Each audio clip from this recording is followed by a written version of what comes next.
Alô, tudo bem? Chegando então para mais uma videoaula aqui em nosso canal. Desde já vamos convidando você a compartilhar este vídeo, esta aula, assistir esta aula, dar o seu like aí, o seu joinha e se inscrever em meu canal aqui, né? Também compartilha aí com seus amigos aí, né?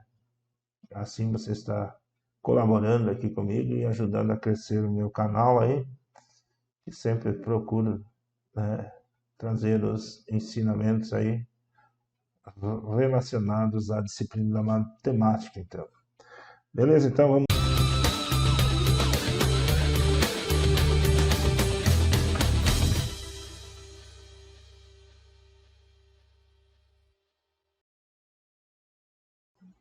Em nossa aula de hoje, vamos apresentar um exemplo prático de aplicação de juros compostos. Então será sobre um financiamento feito no Banco do Brasil em 24 meses para pagar e com prestações fixas. Então, o capital que tomado emprestado será 35 mil, né? A taxa de juros é 1,85% ao mês. Também nesse financiamento é cobrado o IOF, que é Imposto sobre Operações Financeiras, uma taxa de 3,5%, né? Então eu tenho que calcular esse 3,5% do valor do IOF sobre o capital inicial aqui de 35 mil. Então vai ser 35 mil vezes ou multiplicado por 3,5 e daí o valor que dá dividido por 100, que vai dar então o total do imposto do IOF, né? R$ 1.225, que vai ser somado com o capital ali. Também esse tipo de empréstimo tem uma taxa administrativa, né, que é a administração do banco, né, de R$ 650. Então, o financiamento em si total, né, somando o valor do capital mais o valor do IOF mais a taxa administrativa, vai dar R$ 36.875. R$ 36.875. Então, para calcular as prestações fixas, eu vou aplicar a fórmula, uma fórmula matemática, né? Que é P igual C vezes I dividido por 1 menos 1 mais I elevado na menos T. O que significa essas letras, então? O P será o valor da prestação, né, que eu vou encontrar aqui, vou fazer o cálculo, vou encontrar. O C é o capital financiado, então, de tomado emprestado lá no banco, né? O capital cheio, total, né? O I é a taxa de juro mensal e o T é o tempo, né? Que é o número de meses que eu tenho para pagar esse financiamento. Então, primeiramente, tirando os dados aqui, né, do problema, eu quero calcular a porcentagem, quer dizer, o valor da prestação da parcela de cada mês, tem um capital de 36.875, a taxa que eu tenho que sempre dividir por 100 aqui, né? Então 1,85 dividido por 100, a taxa vai ficar unitária, né? 0,0185. E o T, que é o tempo em 24 meses. Então, agora aplicando, substituindo os dados aqui na fórmula, eu vou ter aqui P igual 36.875 vezes 0,0185 dividido por 1 menos, abre parênteses, 1 mais 0,0185 elevado na menos 24. Então, prosseguindo aqui, eu vou primeiro resolver os parênteses aqui, né? E quando o expoente é negativo, tem que escrever em forma de fração com o numerador 1, que nem no caso aqui, então. É uma propriedade da potenciação. Né? Então, juntando aqui os parênteses, vai ficar 1,0185, né? Ou melhor dizendo, 1 sobre 1,0185 elevado na 24 aqui, né? Então, eu tenho que calcular essa potenciação aqui. Então, vai ficar P igual, em cima permanece a mesma coisa, né? Que foi a multiplicação de 36.875 vezes 0,0185, que deu um total de 682,1875. Então, permanece a mesma, porque eu tenho que resolver aqui no denominador. Então, calculando a potência aqui, 1 elevado na 24 vai dar 1, né? Porque é 1 vezes 1 vezes 1 vezes 1. E 1.0185 elevado na 24 vai dar 1,552618 por 65. Então, aqui tem uma divisão aqui. Então, primeiro tenho que resolver essa divisão aqui. 1 dividido por esse valor aqui. Que vai dar, então, que está na outra página, 0,64407316. Ainda eu tenho que trabalhar aqui no denominador fazendo essa subtração aqui. Então, P igual, a parte de cima permanece a mesma, e 1 menos esse valor vai sobrar 0,35592684. Agora eu vou fazer a divisão aqui, 682,1875 dividido por 0,35592628, que vai me dar o valor da prestação, então, fixa de 1.916 com 65 centavos. Então, a prestação fixa, né, que vai ser pagada todo mês durante os 24 meses, é 1.916 com 65. Então, durante esses 24 meses, quanto eu terei pago, né? Então, o total pago vai ser 24 vezes o valor da prestação aqui, né? 24 vezes 1.916,65, que vai dar um total de 45.999 com 60 centavos. Então, aqui eu posso ver quanto eu vou pagar de juros nesses 24 meses aí, né? Então, o meu capital que eu financiei de início foi 36.875, então vou fazer essa subtração.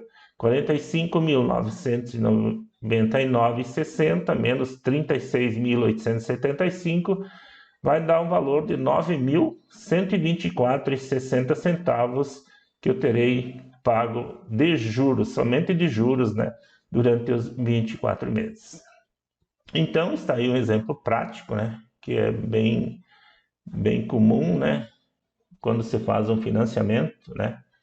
Embora que tem alguns bancos que têm uma outra modalidade, também eles não cobram a taxa do IOF lá, né, do Imposto sobre Operações Financeiras. Beleza? Então, qualquer dúvida aí, deixa nos comentários. Então, né, qualquer dúvida aí pode perguntar no chat aí, né, e estamos aí para ajudar a esclarecer e tirar as dúvidas. E conclamando novamente que vocês compartilhem o meu vídeo aí, né, para ajudar a crescer o meu canal, dão um like aí, assistem, né, qualquer dúvida podem perguntar novamente aí.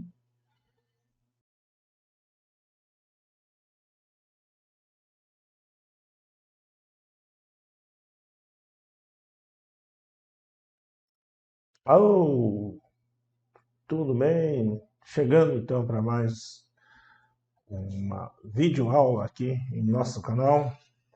Desde já vamos convidando você a compartilhar este vídeo, esta aula, assistir esta aula, dar o seu like aí, o seu joinha e se inscrever em meu canal aqui, né? Também compartilha aí com seus amigos aí, né? Assim você está colaborando aqui comigo e ajudando a crescer o meu canal aí, que sempre procuro, né, trazer os ensinamentos aí relacionados à disciplina da matemática, então. Beleza? Então vamos chamando a vinheta aí para dar continuidade à aula.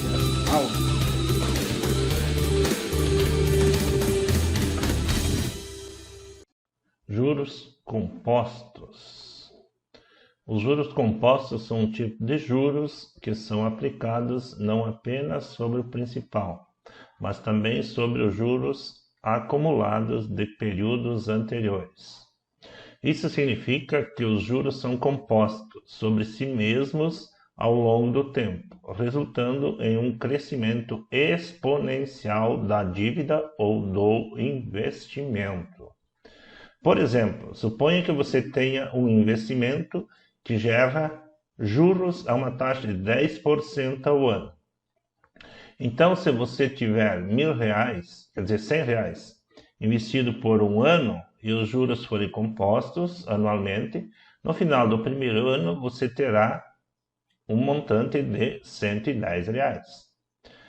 Já no segundo ano, os juros não serão aplicados apenas sobre os R$100 originais, mas sobre os R$110, que são os juros acumulados no primeiro ano. Isso significa que no final do segundo ano você terá um montante de R$121. Os juros compostos são uma ferramenta poderosa para calcular o crescimento de um investimento ou o aumento da dívida ao longo do tempo. Eles são amplamente utilizados em finanças para avaliar o crescimento de investimentos, como poupanças, ações e títulos, bem como para avaliar o custo de empréstimos e financiamento. Um exemplo prático de juros compostos. Imagina que você tenha R$1.000 investidos em uma conta de poupança que gera juros a uma taxa de 5% ao ano. Veja como seu investimento cresceria ao longo dos 10 anos, com juros compostos. No primeiro ano, então, seria R$1.000 vezes 5%, que vai dar R$50 de juros. Então, o saldo final do primeiro ano é R$1.000 mais R$50, R$1.000 e R$50. No segundo ano, vai pegar os R$1.050 vezes 5%, que vai dar R$52,50 de juros. Então, o saldo do segundo ano vai ser R$1.050 mais R$52,50. Você terá um rendimento de R$1.102,50. No terceiro ano, R$1.102,50 vezes 5%, que vai dar de juros R$55,13. Então, o saldo final do terceiro ano é R$1.102,50 mais R$55,13, que vai dar um total de R$1.157,63 no terceiro ano. E assim por diante. Como você pode ver, o montante de juros gerados aumenta a cada ano, resultando em um crescimento exponencial do investimento. Depois de 10 anos, o saldo final da conta seria de cerca de R$1.628,89, o que representa um crescimento de 62,8% em relação ao valor original dos R$1.000 iniciais.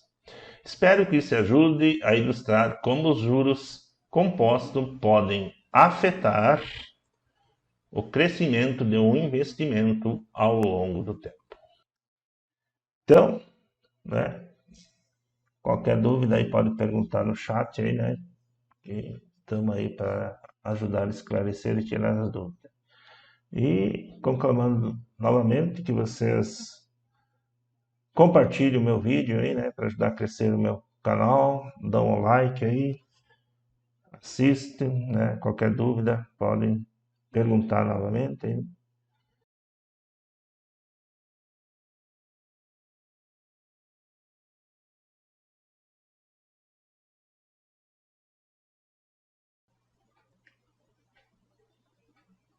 Convido a todos então a se inscrever no meu canal, né? Deixem os seus comentários aí, que aos poucos o professor vai respondendo aí. Compartilhe aí com seus amigos aí e ajudam a crescer o meu canal. Então, na aula de hoje é como calcular a prestação de um empréstimo consignado.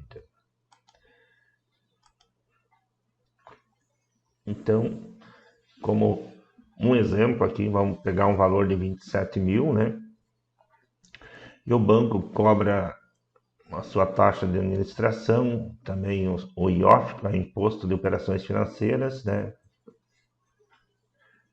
Uma margem de 3%, que dá sobre o capital, então de 27 mil, que vai dar 894,60. Também tem o seguro total, né, cobrado em cima do capital total, né, que também em torno de 3%, que vai dar 911,16. Então o total do financiamento vai ser 28.806,24. Nessa operação, a taxa mensal é de 1,58% ao mês, num total então de 54 meses, né? Então vamos calcular a prestação de cada mês aí para os 54 meses. Então o que nós temos? Quero calcular a prestação, né, que é o meu P, o CT, que é o capital total, 28.806,24. O I, então, é a taxa, que é 1,58. Sempre temos que dividir ela por 100, né, para tornar ela uma taxa unitária. E o tempo, então, é em 24 meses. Então, aplicando a fórmula aqui, que é P igual a C vezes, né, o I, 1 mais I elevado a N, sobre 1 mais I elevado a N dá menos 1. Então, essa é a fórmula para calcular a prestação mensal. Substituindo os dados aqui, então, temos P igual a o capital, que é 28.806,24, a taxa aqui, né? 1 mais o valor da taxa elevado na potência 54, que é 54 meses. Dividido aqui por 1 mais o valor da taxa elevado a 54 meses menos 1. Então, agora, primeiramente, temos que resolver os parênteses, aí depois calcular a potenciação aqui, então. Resolvendo os parênteses, aqui eu tenho 1,0158 elevado a 54 dividido por 1,0158 elevado a 54 menos 1. Fazendo os cálculos aqui, a gente vai ter aquele 1,0158 elevado a 54 vai dar 2,331542 vezes o valor da taxa unitária, né? Dividido por 2,331542, que é o 1,0158 elevado a 54. Então, fazendo essa operação da multiplicação aqui em cima no numerador, né? Deu um valor de 0,036838, dividido aqui no denominador, aqui, né, na divisão, daí tínhamos que fazer a subtração do menos 1, sobrou 1,331548. Agora temos que fazer essa divisão aqui, né, que vai dar um total de 0,0276656, que eu vou multiplicar agora com o valor total do capital aqui para ter a prestação mensal. Então a prestação mensal do capital tomado lá do empréstimo desse consignado vai dar 796,94, né? Que é o valor total da prestação mensal. Então isso, né, o valor total do financiamento, que era em 54 meses, né? Eu vou multiplicar o valor da prestação aqui pelos 54 meses, vai dar um valor total do financiamento de R$ 43.034,76. Então, fazendo os cálculos aqui, né, só de juro que vai ser pago esse financiamento consignado vão ser R$ 14.228,52, né? Então, eu pego o valor total que foi pago do financiamento, né, e desconto pelo capital total que foi financiado no ato da consignação, né? Então, de juros vai ser pago aí 14.228,52. Isso se pagar durante os 54 meses, né? Claro que num consignado você pode antecipar as prestações e daí, né, vai reduzir o juro total pago. Beleza? Então, peço a todos aí, então, que se inscrevam no meu canal e continuem assistindo às aulas aí, deixe seus comentários e até a próxima.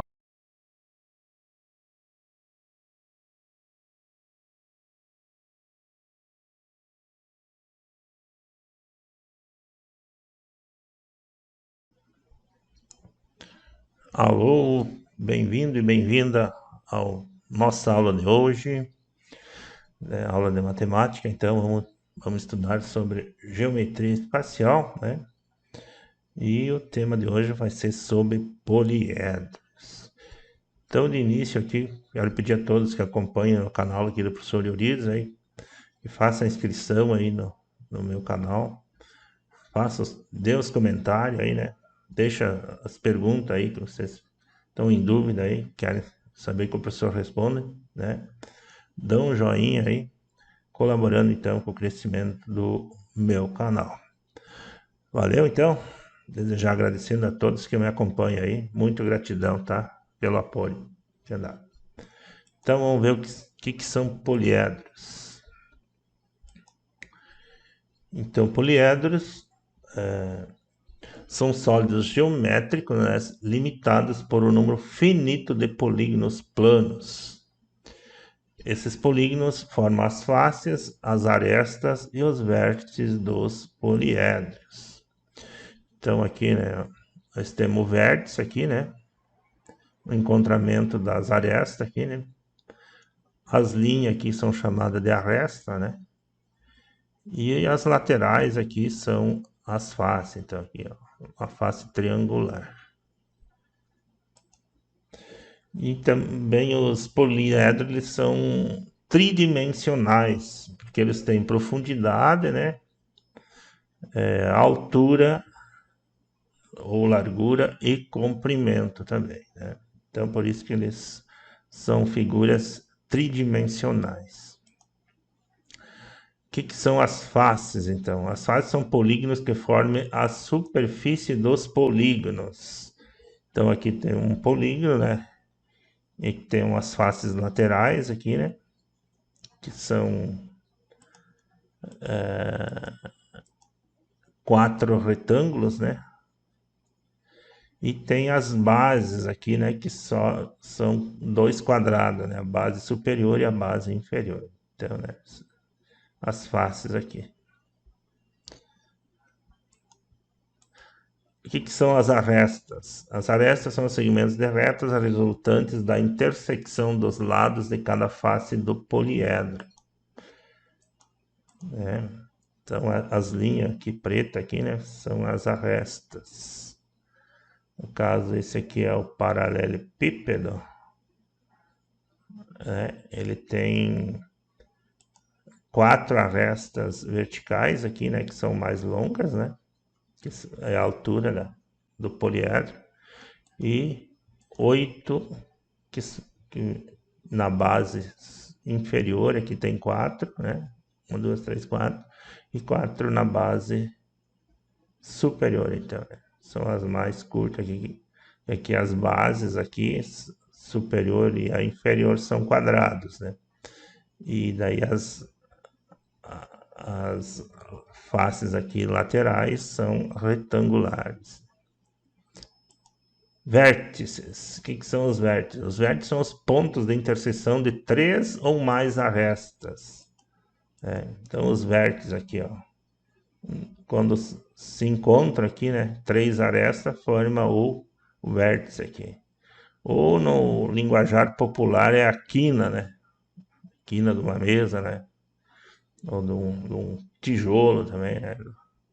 Então, onde se encontra 3 arestas aqui, de 3 ou mais arestas, forma o vértice. Então, esse paralelepípedo aqui, ele tem 8 vértices, né? 4 na base superior e 4 na base inferior. Então, vamos praticar um exercício aí, para refrescar a memória. Quantas faces, arestas e vértices tem esse poliedro aqui? Aqui. Vamos ver quantos os vértices aqui. 1, 2, 3, 4, 5, 6 vértices. Quantas arestas? 1, 2, 3, 4, 5, 6, 7, 8, 9. 9. E quantas faces? 1, 2, 3, 4, 5, 6. Vamos ver se acertamos, então. Tem 6 faces. Aqui na planificação fica mais fácil de contar, né? Então tem 6 faces, 10 arestas e 6 vértices, né? As arestas aqui, 1, 2, 3, 4, 5, 6, 7, 8, 9, 10. Poliedro. Então, os poliedros. Esses são os poliedros, né? E tem os não poliedros também. Essas sólidos aqui são não poliedros, né? Porque as faces deles não são formadas por polígonos ou por figuras planas, né? E já os poliedros são todos formados por faces com polígonos, com figuras planas, por exemplo, aqui é triângulo, né? Embaixo a base é quadrado, aqui tem retângulo, quadrado, aqui tem pentágono, né? São polígonos. Pentágono, hexágono, assim por diante. Classificação conforme o número de faces, então, né? Com 4 faces é chamado de tetraedro, 5 faces pentaedro, 6 faces hexaedro, 7 faces heptaedro, 8 faces octaedro, 9 faces enaedro. Então aqui tem em movimento aqui. Tem o tetraedro, né? O hexaedro, popular cubo, octaedro, 8. Dodecaedro tem 12. Icosaedro tem 20 lados. 20 faces, quer dizer. Continuando aqui, então, tenho com 10 faces é o decaedro, 11 faces 1 decaedro, 12 faces dodecaedro e 20 faces o icosaedro. Então, conforme o número de faces, eles têm um nome. Então, que é a classificação, conforme o número de faces, ele tem o seu nome. Poliedros convexo e não convexo. O que seria isso, então? Os poliedros são convexos quando todo segmento de reta que liga quaisquer 2 pontos de um poliedro está totalmente contido nele. Caso contrário, ele é um poliedro não convexo. Então, exemplo aqui do convexo aqui, né? Eu coloco uma reta aqui, né? Ela está toda contida aqui do ponto M até o ponto N, ou do ponto Q até o ponto M. Ela está toda penetrada, está toda dentro do poliedro. Já os não convexos, né? São esses poliedros que eles não são regulares. No caso, esse é um poliedro regular, esse não é um regular. Ó, coloca uma reta aqui, ó. Ela tem um vão aqui, ela não está totalmente dentro do poliedro, né? E também, ó, do ponto Q ao ponto P, ela fica fora aqui, ela não pertence totalmente. Então, por isso que a diferença de um polígono convexo ou não convexo é quando se traça uma reta. Então, os convexos ela fica totalmente dentro do poliedro, e os não convexos é uma parte que fica fora, ela só toca no poliedro. Exercício aqui, ó. Classifique os poliedros em convexo e não convexo. Qual desses dois que é convexo, né? Este aqui é convexo. Esse aqui já é, ó, se eu traçar uma reta aqui, fica toda dentro do poliedro. Se eu traçar uma reta aqui nesse outro aqui, ela vai ficar só nas pontas, né? Então, esse é convexo. Aqui, ó, um exemplo aqui. E não convexo esse aqui. A relação de Euler, então, né? O que diz o nosso matemático Euler, que ele descobriu com os estudos dele aí? Que o número de vértices mais o número de faces é igual ao número de arestas, mais 2. Então, V, que é de vértice, F, que é de face, e o A de aresta. Então, essa é uma fórmula da relação de Euler, que é usada para relacionar o número de faces, vértices e aresta de poliedros convexos. No entanto, essa relação é válida também para alguns poliedros não convexos, né? Então, para os convexos, ela serve sempre, para todos eles. E para os não convexos é só para alguns, né? Vamos ver um exemplo aqui. Então, aqui nós temos esse paralelepípedo, ele tem 8 vértices, né? Os vértices são as quinas, aqui, onde as arestas se encontram, 1, 2, 3, 4. 4 na base superior e 4 na base inferior. Faces, tem 6 faces, tem duas, uma superior e uma inferior, dá 2 e 4 nas laterais, então 6 faces. E ela tem 12 arestas, né? Aqui na planificação fica mais fácil, 1, 2, 3, 4, 5, 6, 7, 8, 9, 10, 11, 12. Com mais 2 dá 14. Então, 8 e 6, 14 é igual a 2 com 12 é 14. Então, confirma a relação de Euler. Vamos ver se esse é um convexo, esse aqui é um não convexo. Então, também. Olha, tem 12 vértices, né? 4 embaixo. Aqui tem mais 4. Deu 8 e mais 4 aqui. 12. Tem 8 faces, né? 2, 4, 6, 7, 8. E 18 arestas, que são as linhas aqui. Então, 12 com 8 dá 20 e 18 com 2 dá 20. Então, se confirma a relação de Euler.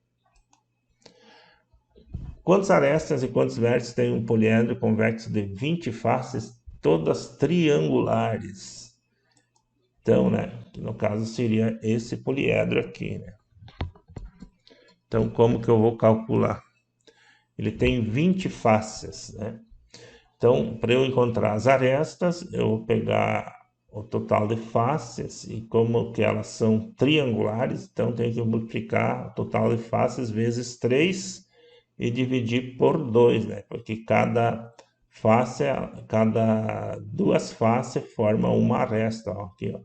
Que tem uma face, que tem outra, forma uma aresta. Então, 20 vezes 3 dá 60, dividido por 2 são 30 arestas. Então, jogando na forma aqui para encontrar os vértices, né? Que é a relação de vértice mais fácil igual a aresta mais 2. Então, o cara descobriu o valor do vértice, eu tenho 20 faces igual a 30 aresta mais 2. Isolando aqui, 30 mais 2 é 32 e o 20 troca de lado, troca de sinal, fica negativo. 32 menos 20, então esse poliedro tem 12 vértices. No resumo aqui, então, tem 20 faces, 30 arestas e 12 vértices. Então, o número de aresta é dado para essa relação aqui. 2 vezes a aresta é igual a 3 vezes o F3, ou quando as faces são triangulares, né?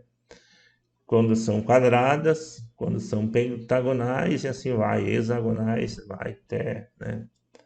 Tem várias classificações. Então, sempre através dessa relação aqui, dá para encontrar, aqui, aplicado aqui nessa operação aqui, ó, 3F. E tinha 20, então seria 20 vezes 3, dividido por 2, que é 30. Um poliedro convexo possui 4 faces hexagonais e 4 faces triangulares. Qual é o número de vértices e aresta desse poliedro? Então, a quantidade de faces tem 8 faces, né? 4 hexagonais e 4 triangulares. Então, para encontrar as arestas, 6 vezes 4, 24.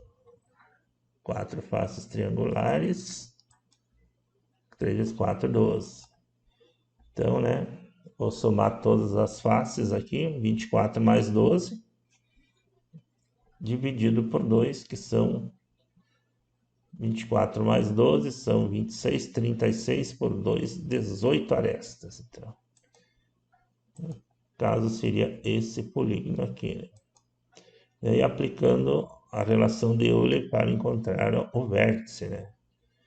Vértice mais fácil igual a aresta mais 2. Eu tenho 8 faces e 18 arestas. Então, 18 mais 2 vai dar 20. Isolando aqui o vértice, o 8 vai para lá, negativo. 20 menos 8 são 18. 20 menos 8 são 12 vértices. Então, qual é o número de vértices? 12. E o número de arestas? 18. Então, um desafio aqui, então. Um poliedro convexo possui 12 faces, todas pentagonais. Qual é o número de aresta e vértice desse poliedro? Então, 12 faces, todas pentagonais. Pentagonais é 5. Então, né? Então, para descobrir as arestas, 12 vezes 5 dividido por 2. 12 vezes 5, 60. Por 2, então, tem 30 arestas e 12 faces. Agora, aplicando a relação de Euler, vamos encontrar os vértices, né? Vértice igual a mais as 12 faces, igual a 30 arestas mais 2. 32 menos 12, então 20 vértices. Então tem 12 faces, 30 arestas e... Então, né? Qualquer dúvida aí pode perguntar no chat aí, né? E estamos aí para ajudar a esclarecer e tirar as dúvidas. E conclamando novamente que vocês compartilhem o meu vídeo aí, né? Para ajudar a crescer o meu canal, dão um like aí, assistem, né? Qualquer dúvida podem perguntar novamente. Ficamos por aqui, aquele abraço e que Deus os acompanhe. Valeu, tchau, tchau, até a próxima.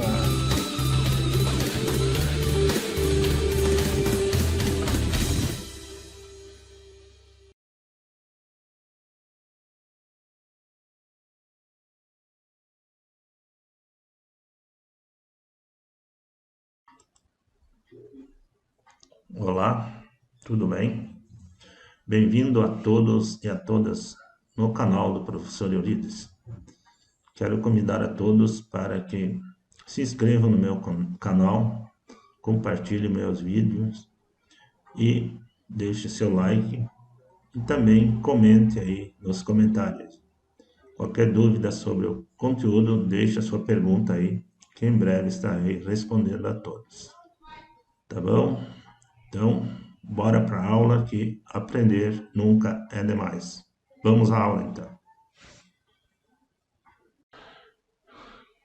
Na aula de hoje, então, vamos estudar e aprender como encontrar as raízes ou zeros de uma função quadrática.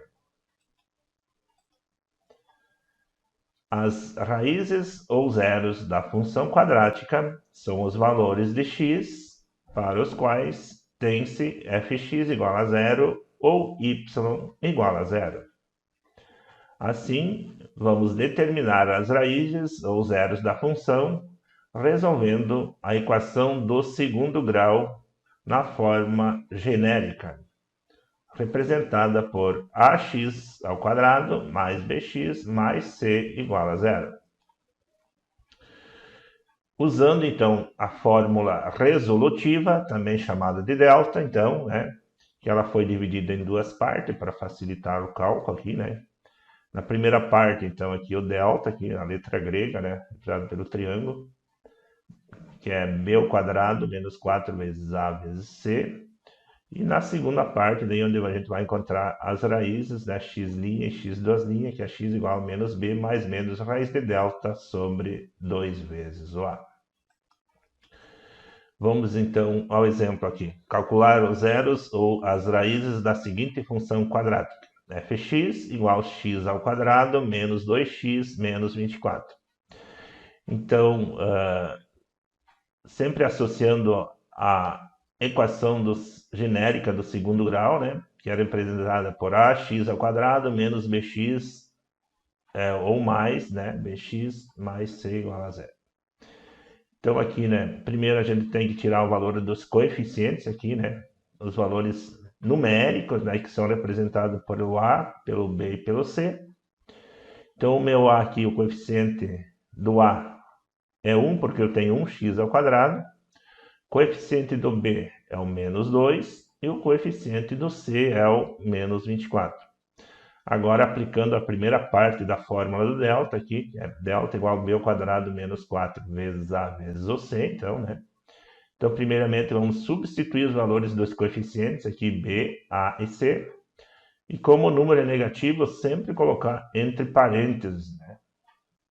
Então, menos 2 elevado ao quadrado, menos 4 vezes o A, que é 1, vezes o C, que é menos 24. Então, aqui também há um produto, uma multiplicação de números, né?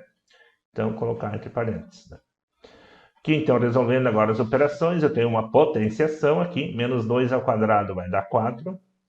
E aqui eu primeiro faço o jogo de sinais, menos com menos dá mais, e multiplico os três termos aqui. 4 vezes 1, 4, 4 vezes 24 vai dar 96. Então, fazendo a adição dos dois termos aqui, o meu delta vale 100. Então. Agora vamos para a segunda parte aqui da fórmula do delta, né, para encontrar as raízes, aplicando essa parte aqui, que é a segunda. Então, meus coeficientes, o A continua 1, o B continua menos 2, e o delta que a gente encontrou na primeira parte, que é 100. Agora vamos fazer a substituição aqui. O menos aqui que é da fórmula, né? E como o B é negativo, então usa parênteses, menos 2, mais menos, o delta é 100, dividido por 2 vezes 1, que é o valor do A.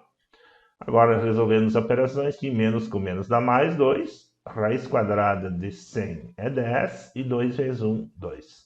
A partir desse momento, então, a gente encontra as raízes, que é identificada, né, o chamado de x', ou x1 também é chamado, né, que trabalha com a parte positiva aqui primeiro, aqui, ó, com esse mais aqui. Então, x' igual a 2 mais 10, que vai dar 12, dividido por 2. Então, minha primeira raiz aqui, que é a x', o x1, vale 6. Agora, a segunda raiz, que é x duas linhas, trabalha com esse menos aqui, ó. Então, 2 menos 10 vai dar menos 8 dividido por 2. Então, aqui na divisão é obrigatório fazer o jogo de sinal. Menos com mais vai dar menos. Então, meu x duas linhas, ou x2, vale menos 4. Portanto, aqui, então, as raízes dessa função quadrática é menos 4 e 6.